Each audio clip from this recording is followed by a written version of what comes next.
Welcome back to From Fear to Fun, the podcast where we explore how to transform medical encounters with children from moments of fear into opportunities for fun, with connection, confidence, and cooperation. I'm so glad that you are here. Today, we explore how typical outpatient routines unintentionally create terrible first impressions. Bad first impressions can ruin the whole consultation. The very first seconds of any encounter sets the tone for everything that follows.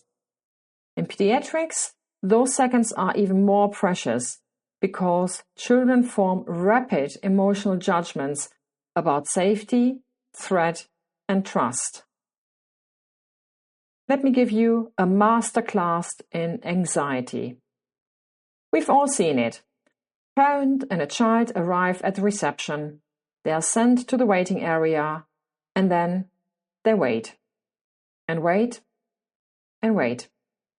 This prolonged waiting increases the child's anxiety, increases the parent's tension, makes the child bored and restless, makes the parent stressed while trying to keep their child calm. A boring waiting area amplifies fear. A stimulating one can create a new problem. Children don't want to leave when their name is called. Either way, the tone is already compromised before the doctor even appears. The next impression comes when the family enters the consultation room. Often the family is called by a screen or a nurse and directed to the consultation room, unfamiliar territory for the child. They enter and see the doctor typing frantically, staring at a screen, often not looking up, barely acknowledging them. If they are lucky, they hear, "Welcome, have a seat." And this is their first impression. But be aware, you cannot not communicate. Paul Watzlawic's famous statement applies perfectly here. Even without speaking, the doctor communicates, "I'm busy. My work here is more important than you. Don't waste my time." And the child learns instantly, the computer matters more than me. My time is worthless. I must wait silently until the adults are done. I have no say in what happens next.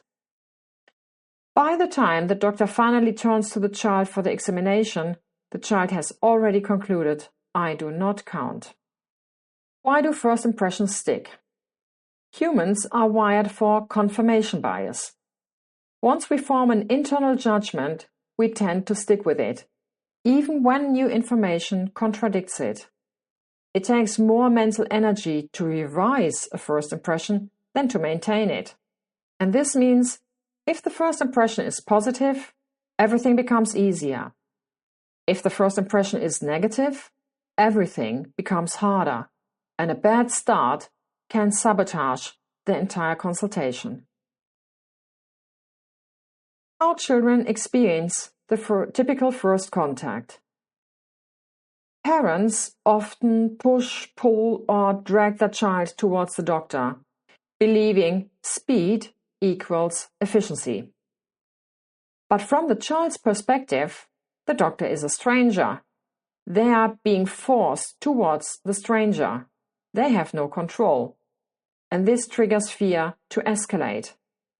And shutting down becomes a protective strategy. By the time the doctor greets them, the child may already be in full defensive mode. When we zoom out, the pattern becomes clear. Waiting increases anxiety. Entering an unfamiliar room increases tension. Being ignored increases insecurity. Being rushed increases fear. Being forced towards a stranger increases resistance. The first 7 seconds, the most valuable seconds, are wasted, and with them, the chance for connection. We all know you don't get a second chance at a first impression. The typical outpatient routine unintentionally triggers fear and undermines cooperation. But with awareness and small adjustments, we can transform those first seconds into a moment of safety, curiosity, and trust. In a nutshell, bad first impressions can ruin the whole consultation. The standard outpatient workflow often increases fear and decreases cooperation. Recognizing this pattern is the first step towards creating encounters that feel safe, respectful, and child-centered. Thanks for listening to From Fear to Fun. In the next episode, we will take a look in the mirror. How do our pediatric patients and their parents see us? This will be quite revealing.